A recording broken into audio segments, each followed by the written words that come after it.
നമസ്കാരം, CBN വാർത്തകളിലേക്ക് സ്വാഗതം. ഞാൻ സുഗേഷ്. ആദ്യം പ്രധാന വാർത്തകൾ.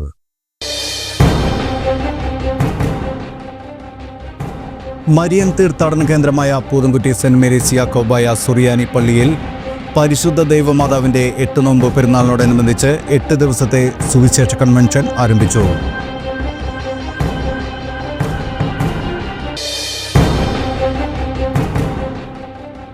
ചായപ്പുംകുഴി പോസ്റ്റ് ഓഫീസിൽ 2 ആഴ്ചയിലധികമായി തപാൽ ഉരുപ്പടികൾക്ക് ക്ഷാമം.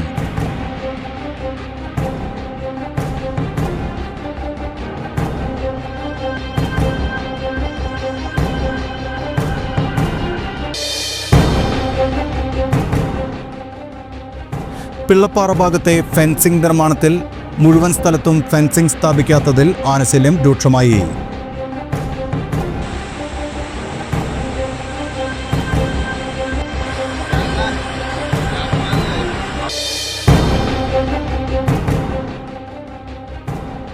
ഇന്ത്യയും ചൈനയും തമ്മിലുള്ള നയതന്ത്ര ചർച്ചകളെ സ്വാഗതം ചെയ്ത് കോൺഗ്രസ് നേതാവ് ശശി തരൂർ.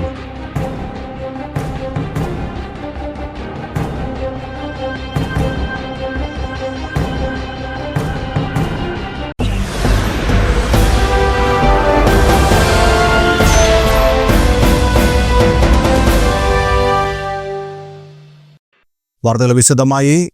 മരിയൻ തീർത്ഥാടന കേന്ദ്രമായ പൂതൻകുറ്റി സെന്റ് മേരീസ് യാക്കോബായ സുറിയാനി പള്ളിയിൽ പരിശുദ്ധ ദൈവമാതാവിന്റെ 8 നോമ്പ് പെരുന്നാളിനോടനുബന്ധിച്ച് 8 ദിവസത്തെ സുവിശേഷ കൺവെൻഷൻ ആരംഭിച്ചു. വലിയ മെത്രാപ്പോലിത്ത ഡോക്ടർ എബ്രഹാം മോർ സെവേറിയോസ് ഉദ്ഘാടനം ചെയ്തു. സഹജീവികളിൽ ദൈവത്തെ ദർശിക്കുവാനും കാരുണ്യത്തിന്റെ സാന്ത്വന സ്പർശം എല്ലാവരിലേക്കും പകരുവാനും വിശ്വാസികൾ പരിശ്രമിക്കണമെന്ന് മെത്രാപ്പോലിത്ത ഉദ്ബോധിപ്പിച്ചു. വികാരി ഫാദർ ജോസഫ് പള്ളിക്കൽ അധ്യക്ഷത വഹിച്ചു. ഫാദർ സാബു വർഗീസ് വിഷയാവതരണം നടത്തി. Father Geevarghese Mannarambil, father KT Yakob, ട്രസ്റ്റിമാരായ Shaji KT, Eldho Elias, secretary TM Yakob, convener PP Eldho എന്നിവർ പ്രസംഗിച്ചു. രാവിലെ 7:30 പ്രഭാത പ്രാർത്ഥനയും 8:15 വിശുദ്ധ കുർബാനയും നടന്നു. റവറൻ വർഗീസ് അരീക്കൽ കോറപ്പിസ്കോപ്പ കാർമ്മികത്വം വഹിച്ചു. ഫാദർ മാത്യൂസ് ഈരാളിൽ നയിച്ച ധ്യാനം.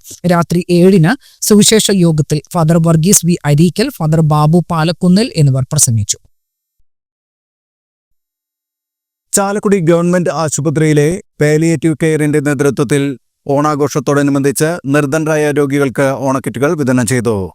നഗരസഭാ കൗൺസിലർ VJ ജോജി വിതരണോദ്ഘാടനം നിർവഹിച്ചു. ആശുപത്രി സൂപ്രണ്ട് ഡോക്ടർ AA മിനിമോൾ അധ്യക്ഷയായി. PRO പ്രശോഭ വിൽസൺ സംസാരിച്ചു. വളരെ നല്ല ഒരു പ്രവർത്തനമാണ് നമ്മളിവിടെ ചെയ്യാൻ പോകുന്നത്. അതായത് ഈ മുനിസിപ്പൽ ഏരിയയിലുള്ള പാലിയേറ്റീവ് രോഗികളിൽ നിന്ന് തന്നെ അതിലേറ്റവും പാവപ്പെട്ട ഒരു 25 പേരെ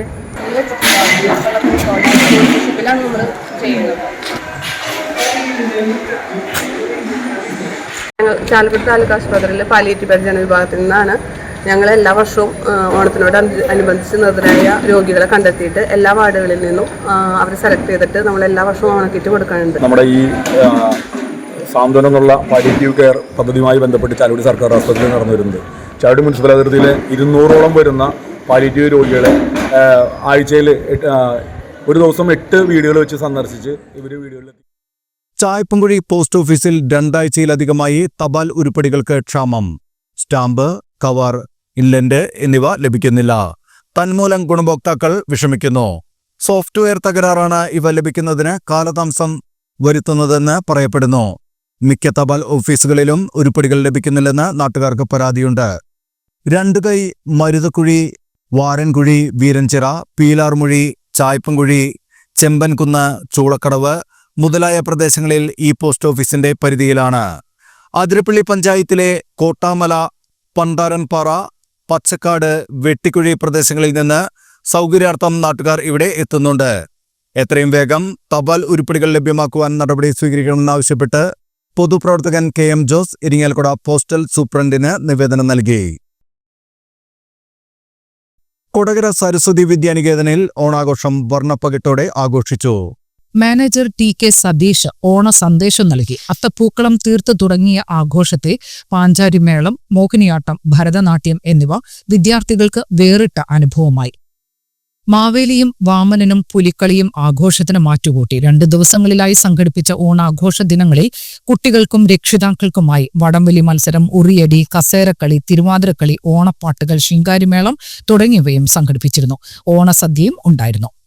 Vivekananda trust director incharge Jayasree R Menon, manager T K. Satheesh, principal Roshan P. Nair, വിദ്യാലയ സമിതി, മാതൃസമിതി, ക്ഷേമസമിതി അംഗങ്ങളും ആഘോഷങ്ങൾക്ക് നേതൃത്വം നൽകി.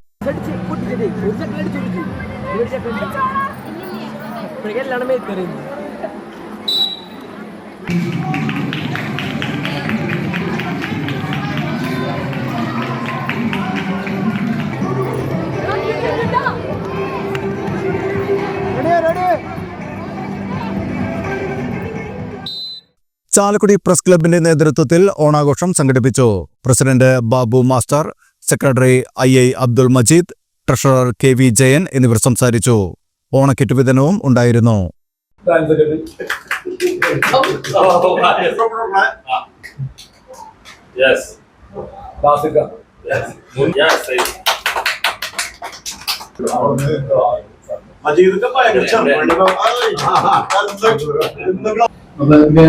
ആളുകളൊക്കെ നമുക്ക്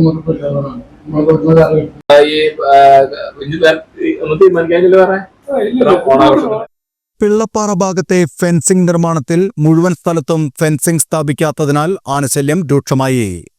ഫെൻസിംഗ് നിർമ്മാണം നടക്കുന്നതിനിടെ 100 മീറ്ററോളം ദൂരം ഒഴിച്ചിട്ടതാണ് പൊല്ലാപ്പായത്. ഇതുവഴി കാട്ടാനകൾ എത്തി പിള്ളപ്പാറ ഭാഗത്തെ കർഷകരുടെ തെങ്ങ്, കവുങ്ങ്, മറ്റു കൃഷികൾ എന്നിവ നശിപ്പിക്കുന്നത് പതിവായിരിക്കുകയാണ്. രാത്രിയിൽ എത്തുന്ന ആനകൾ നേരം വെളുക്കുന്നതോടെ കൃഷി നശിപ്പിച്ച് തിരിച്ചു പോകും. ഫെൻസിംഗ് ഇല്ലാത്ത ഭാഗത്ത് വനപാലകർ കാവൽ നിന്നാൽ കർഷകരുടെ കൃഷി സംരക്ഷിക്കാമെന്നാണ് നാട്ടുകാർ പറയുന്നത്.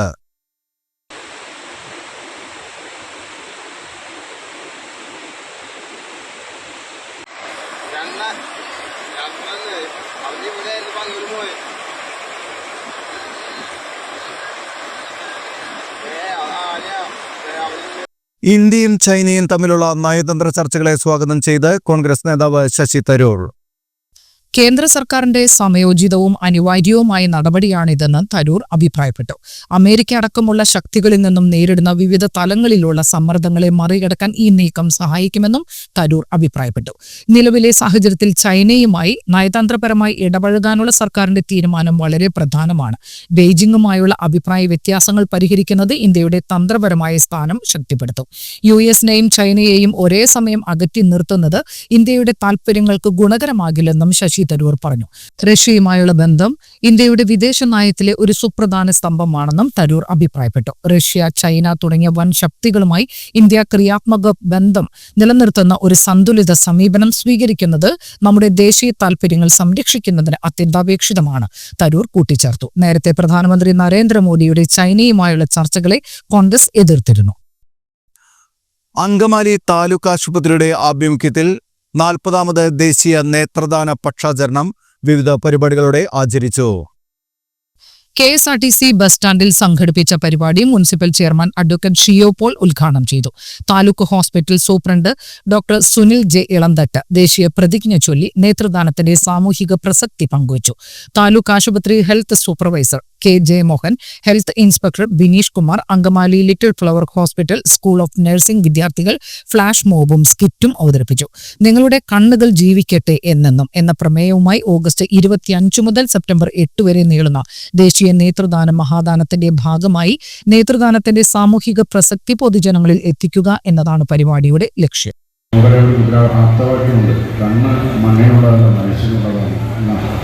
അതായത് മരണശേഷം കണ്ണ് മണ്ണിലേക്ക് കൊടുത്ത് കാര്യമില്ല, പകരം മറ്റൊരാൾക്ക് കാഴ്ച നൽകുന്നത് ഉപകരിക്കുന്നതിൽ അത് വലിയ ഒരു കാര്യം തന്നെയാണ്. നമുക്കറിയാം, അങ്കമാലിയെ സംബന്ധിച്ച് മഹാനായ നടൻ നമുക്ക് വേണ്ടി പറഞ്ഞത് അങ്കമാലി കാഴ്ചയുടെ നഗരമെന്നാണ്. കാരണം അങ്കമാലി ലിറ്റിൽ ഹോസ്പിറ്റലാണ് കേരളത്തിൽ ആദ്യമായി ഏറ്റവും കൂടുതൽ നേത്ര ശസ്ത്രക്രിയ നടത്തുകയും അതുപോലെ കണ്ണുകൾ ഇതുപോലെ വെച്ച് പിടിപ്പിക്കുകയും ചെയ്യുന്ന ഒരു ആശുപത്രി. ഏകദേശം ലിറ്റിൽ ഹോസ്പിറ്റലിൽ 30,000-ഓളം കണ്ണുകൾ ഇതുവരെ കാഴ്ച, അല്ലെങ്കിൽ 30,000 പേർക്ക് കാഴ്ച ലഭിക്കാനുള്ള അവസരം ഒരുക്കാൻ കഴിയുന്നു. അപ്പോൾ തീർച്ചയായിട്ടും ഈ പശ്ചാത്തലത്തിൻ്റെ ഭാഗമായി നമ്മളെല്ലാം നിങ്ങളൊരു പ്രതിജ്ഞ ചെയ്യുന്നത്, ആ പ്രതിജ്ഞ ഏറ്റുപറയുന്നത് ഈ പ്രതിജ്ഞ പാലിച്ചുകൊണ്ട് ഓണത്തോടനുബന്ധിച്ച് പൂജകൾക്കായി ശബരിമല നട സെപ്റ്റംബർ 3 തുറക്കും.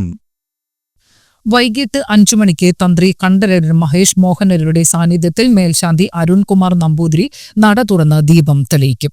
ഉത്രാട ദിനമായ സെപ്റ്റംബർ 4 രാവിലെ 5 മണിക്ക് ദർശനത്തിനായി നട തുറക്കും. ഉത്രാടം, തിരുവോണം, അവിട്ടം ദിനങ്ങളിൽ സന്നിധാനത്ത് ഓണസദ്യ ഉണ്ടായിരിക്കും.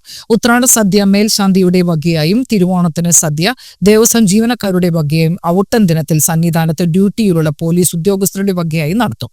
ഓണത്തോടനുബന്ധിച്ചുള്ള പൂജകൾ പൂർത്തിയാക്കി സെപ്റ്റംബർ 7 രാത്രി 9 നടയടയ്ക്കും. സംസ്ഥാനത്ത് റെക്കോർഡ് ഭേദിച്ചുള്ള സ്വർണ്ണവിലയുടെ കുതിപ്പ് തുടരുന്നു. പവന് 160 രൂപ വർദ്ധിച്ച് 78,000 സ്വർണ്ണവില. 77,800 രൂപയാണ് ഒരു പവൻ സ്വർണത്തിന്റെ വില. ഗ്രാമിനും ആനുപാതികമായി വില കൂടി. 20 രൂപ വർദ്ധിച്ച് 1 ഗ്രാം സ്വർണത്തിന്റെ വില 9,725 രൂപയായി. തിങ്കളാഴ്ച ഒറ്റയടിക്ക് 680 രൂപ വർദ്ധിച്ചതോടെയാണ് സ്വർണ്ണവില ആദ്യമായി 77,000 കടന്നത്. കഴിഞ്ഞ മാസം 8-ന് 75,760 രൂപയായിരുന്നു സ്വർണ്ണവില. പിന്നീട് 20-ാം തീയതി വരെയുള്ള കാലയളവിൽ 2,300 രൂപ താഴ്ന്ന ശേഷം തുടർന്നുള്ള ദിവസങ്ങളിൽ സ്വർണ്ണവില തിരിച്ചു കയറുന്നതാണ് ദൃശ്യമായത്. ഇന്ത്യയിൽ നിന്ന് ഇറക്കുമതി ചെയ്യുന്ന ഉൽപ്പന്നങ്ങൾക്ക് അമേരിക്ക 50% തീരുവ ചുമത്തിയത് അടക്കമുള്ള ഘടകങ്ങളാണ് സ്വർണ്ണവിലയെ സ്വാധീനിക്കുന്നത്. ട്രംപ് നയത്തെ തുടർന്ന് ഇന്ത്യൻ ഓഹരി വിപണി ഇടിവിലാണ്. ഇതോടെ സുരക്ഷിത നിക്ഷേപം എന്ന നിലയിൽ കൂടുതൽ ആളുകൾ സ്വർണത്തിലേക്ക് തിരിഞ്ഞതാണ് സ്വർണ്ണവില ഉയരാൻ കാരണം. ബംഗാൾ ഉൾക്കടലിൽ പുതിയ ന്യൂനമർദ്ദം രൂപപ്പെട്ടു. ഈ മാസത്തെ ആദ്യത്തെ ന്യൂനമർദ്ദമാണിത്. ബുധനാഴ്ചയോടെ ഒഡീഷ തീരത്തേക്ക് നീങ്ങുന്ന ന്യൂനമർദ്ദത്തിന്റെ സ്വാധീന ഫലമായി ബുധനാഴ്ച മുതൽ കേരളത്തിൽ മഴ വീണ്ടും സജീവമാകാൻ സാധ്യതയുണ്ടെന്നും കേന്ദ്ര കാലാവസ്ഥാ വകുപ്പ് അറിയിച്ചു. ചൊവ്വാഴ്ച പുലർച്ചെ 5:30 വടക്ക് പടിഞ്ഞാറൻ ബംഗാൾ ഉൾക്കടലിലാണ് ന്യൂനമർദ്ദം രൂപപ്പെട്ടത്. അടുത്ത 24 മണിക്കൂറിനുള്ളിൽ ഇത് കൂടുതൽ ശക്തി പ്രാപിക്കാൻ സാധ്യതയുണ്ട്. തുടർന്നുള്ള 24 മണിക്കൂറിനുള്ളിൽ ഒഡീഷയ്ക്ക് കുറുകെ പടിഞ്ഞാറ് വടക്ക് പടിഞ്ഞാറ് ദിശയിലേക്ക് നീങ്ങാൻ സാധ്യതയുണ്ടെന്നും കാലാവസ്ഥാ വകുപ്പ് അറിയിച്ചു. ബംഗാൾ ഉൾക്കടലിന് മുകളിൽ നിലനിന്നിരുന്ന ചക്രവാത ചുഴിയാണ് ന്യൂനമർദ്ദമായി രൂപപ്പെട്ടത്. തമിഴ്നാട്ടിൽ നിന്നും വാഴക്കുലകളുമായി അങ്കമാലിയിലേക്ക് വരികയായിരുന്ന മിനി ലോറി മറിഞ്ഞ് അപകടം. ദേശീയപാത കറുകുറ്റി കപ്പള ജംഗ്ഷനിൽ നിയന്ത്രണം വിട്ട ലോറി മീഡിയനിൽ ഇടിച്ച് മറിയുകയായിരുന്നു. ഡ്രൈവർ പരിക്കേൽക്കാതെ രക്ഷപ്പെട്ടു. രാവിലെ 6 മണിയോടെയായിരുന്നു അപകടം. ഹൈവേ പോലീസിന്റെ നേതൃത്വത്തിൽ ക്രെയിൻ എത്തിച്ച് വാഹനം ഉയർത്തി. അപകടത്തെ തുടർന്ന് ദേശീയപാതയിൽ ഒരു ഭാഗത്ത് ഗതാഗതക്കുരുക്ക് അനുഭവപ്പെട്ടു. ചാലക്കുടി കണ്ണമ്പുഴ ടെമ്പിൾ റോഡ് തെക്കേടത്തമടത്തിൽ വെങ്കിട്ട നാരായണൻ നിര്യാതനായി. 89 വയസ്സായിരുന്നു. സംസ്കാരം നടത്തി. തിരുമുടിക്കുന്ന് പെരേപ്പാടൻ പരേതനായ ലോനപ്പൻ ഭാര്യ മോനിക്ക നിര്യാതയായി. 89 വയസ്സായിരുന്നു. സംസ്കാരം നടത്തി. പ്രധാന വാർത്തകൾ ഒരിക്കൽ കൂടി.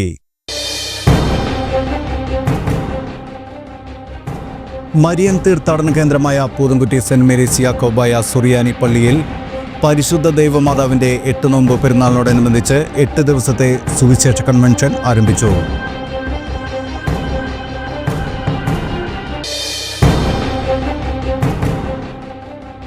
ചായപ്പുംകുഴി പോസ്റ്റ് ഓഫീസിൽ 2 ആഴ്ചയിലധികമായി തപാൽ ഉരുപ്പടികൾക്ക് ക്ഷാമം.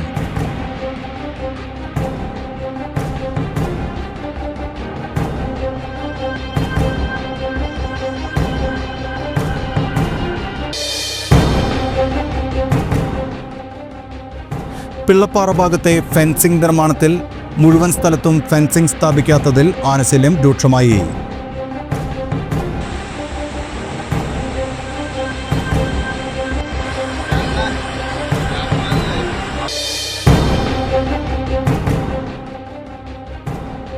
ഇന്ത്യയും ചൈനയും തമ്മിലുള്ള നയതന്ത്ര ചർച്ചകളെ സ്വാഗതം ചെയ്ത് കോൺഗ്രസ് നേതാവ് ശശി തരൂർ.